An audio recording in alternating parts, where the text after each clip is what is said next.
Today I'm going to be talking to you about nanotechnology in agriculture. I'm very happy to be here. Thank you, Maria Fernanda, for inviting me.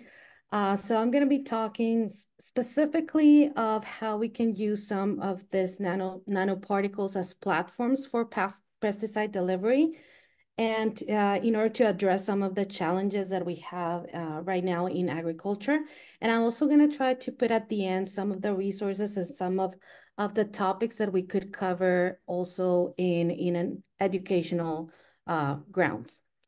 So first of all, why nano in agriculture? So agriculture has always been a driver force for humanity. I mean, we all need to eat. However, in the recent years, there has been a looming scarcity problem, food scarcity problem, and we have the plant science field to emerge with new technologies and new forms or strategies to enhance crop productivity, because we are losing a lot of our crop production per year. So there is this zero hunger goal, one of the key sustainable development goals of the United Nations. And this one talks about how we're going to have a population growth by 2050 of around 10 billion people, and how this will demand more food. So we're going to have to be able to produce 70% more food by farmers. And not only this, but we're not only we will have to create or produce more food, but we also have to take care of the food that we're already producing. So in order to do this, we're trying to target plant health in order to enhance food security. So one of the biggest challenges faced by agriculture right now is the need for effective pest control. So according to the FAO, we lose around 20 to 40% of global crop production due to pests, and 10% of this being to nematodes alone. So these plant parasitic nematodes are a major burden to the global agricultural industry, and they cause around a 157 billion loss per year in crop production worldwide. And this nematode that I'm showing here, it's the northern root knot, and it's one of the most damaging and widely spread nematodes. So agriculture comes from like way back, and we have done things to improve yields. As we can see here, we're trying different techniques or different technologies, trying to get into irrigation, new variety, agrochemicals, in order to improve the yield. But as we can see here, as we improve the yield, we also have an impact on the environment. And that is where nano-enabled agriculture comes up. And what we're trying to have here is getting to this efficient, sustainable part of agriculture. And three key elements or three key components that we're trying to focus on here, it's to enhance, sense, or deliver pesticides, nutrients, fertilizers in a better way in order to have this efficient and sustainable agriculture by 2080 or something like this. So the one that I'm going to be focusing more today will be the delivery part. So I'm going to be talking a little bit more about this. Okay, so our challenge here would be pesticide delivery. So while crop nematode infestation is relatively easy to diagnose, the treatment options right now are limited. So when we talk about pesticides, I just wanted to check with you. What do we think about pesticides? So just by a quick like thumbs up, thumbs down, when we think or when I tell you the word pesticide, do you think it's a good thing or a bad thing?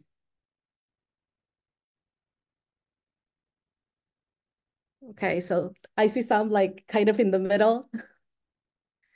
Okay, yeah. So when I usually ask these questions to students, um, I mainly get the word that they're bad. Okay, like pesticides are bad. And actually, if we think about the word pesticide itself, pesticide is actually pest killer. Okay, and we were talking in the slide before that we are losing a lot of crops due to pests. Around 20 to 40% of these crops are due to pests. So actually, it's not about not needing a pesticide, but it's needing better pesticides and also in the amount that we use them. So what happens is when we usually have pesticides and we just drop them in the ground, and these pesticides, since they're really hydrophobic, they cannot penetrate the soil well. So what happens is that they just stay in the surface and then they get eroded, or they can also go into underground currents. So we lose a lot of them, a lot of these pesticides. So the only option for us to actually penetrate the soil, since they have really pure diffusion in the soil and they're not targeted, they're lost to the environment, we need really large doses required. So in order for them to actually penetrate the soil, we need them to get aggregated and forming these clumps in order to be able to get where the pests are, in this case, where the nematodes are. So we're using really, really big quantities of the pesticide when only 1% efficiency. Where's your So earphones? actually, we're just only 1% of all the things that we're throwing into the environment are the ones that are getting used. So we need to find different strategies to deliver them. We need to be able to ensure that the pesticide we use at the correct amount gets to the place where it is going to be used. And that's where our nanoparticles come to play. So there are very different nanoparticles that we have.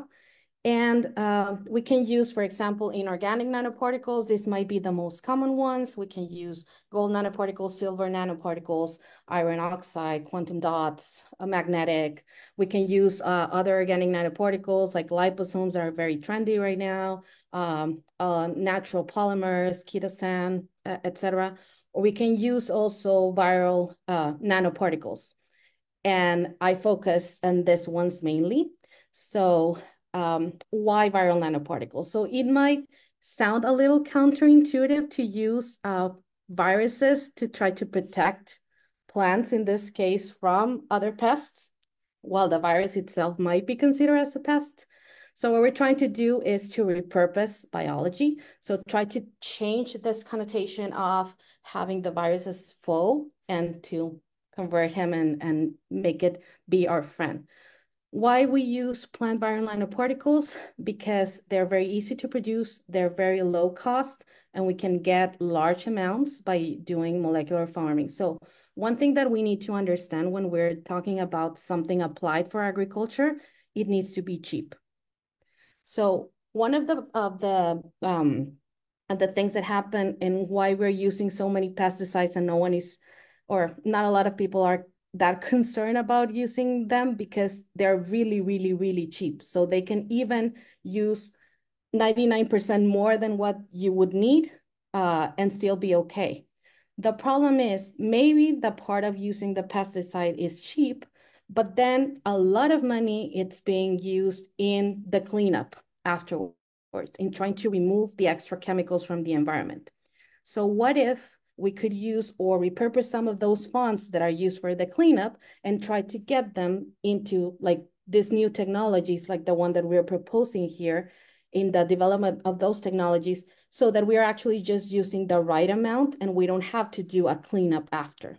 And then, but it still has to be cost effective. So what we're trying to do here is, yes, we're using new technology. Yes, it's gonna like pump up a little bit the price, but it's still very manageable. It's still very easy to produce. It's still very low cost. So it still has to be cost effective. And that is why we're using this plant viral nanoparticles.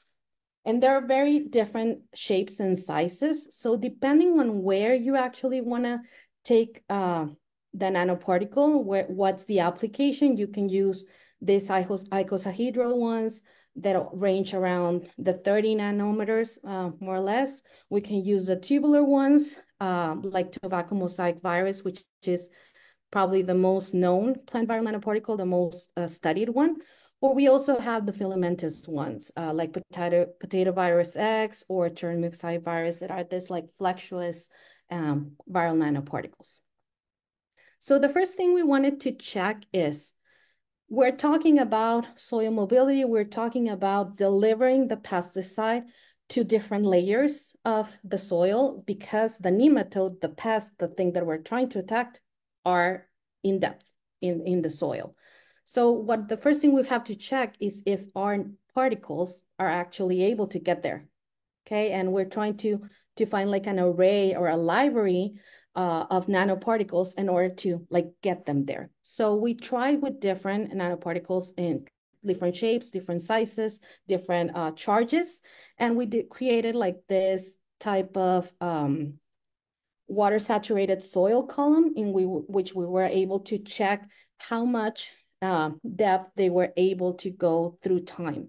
So as we can see here with the nanoparticle soil distribution of these different nanoparticles, we see that tobacco mild green mosaic virus, which is actually a close cousin of tobacco mosaic virus, was the one that was able to get farther along in the soil, 30 centimeters in depth, which is where we actually find most of the nematodes that we are trying to attack here.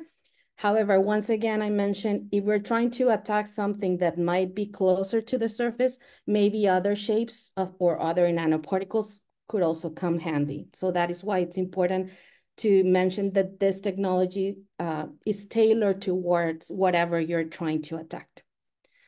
So basically here, we determined that TMGMV has very good soil mobility and outperformed the other nanoparticulate systems. So our MVP, TMGMV, will be our pesticide carrier, and we're trying to use the structure that it has in order to be able to conjugate our pesticide or to conjugate our molecules to deliver.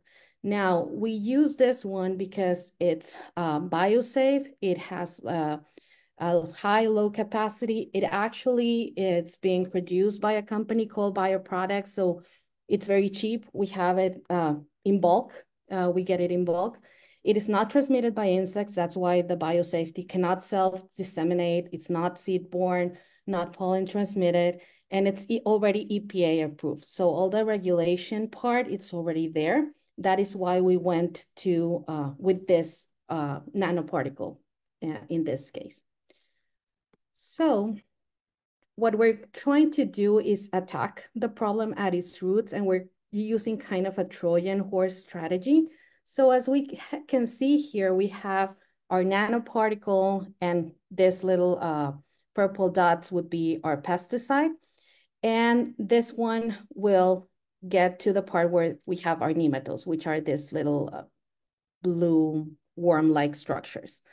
So what happens? Okay, so we know that our nanoparticle is able to get to the roots area, and we know that it's able to get the pesticide there. Now, what will happen? The nematode is there. What will the nematode do? So the Trojan horse strategy comes from the nematode having in his regular diet the virus itself. So virus in its natural form, it's mostly composed of proteins. So the nematodes itself have in their diet eating these viruses. But now when they eat the virus now has the precious cargo for pesticide, and then the nematode will eat the pesticide as well.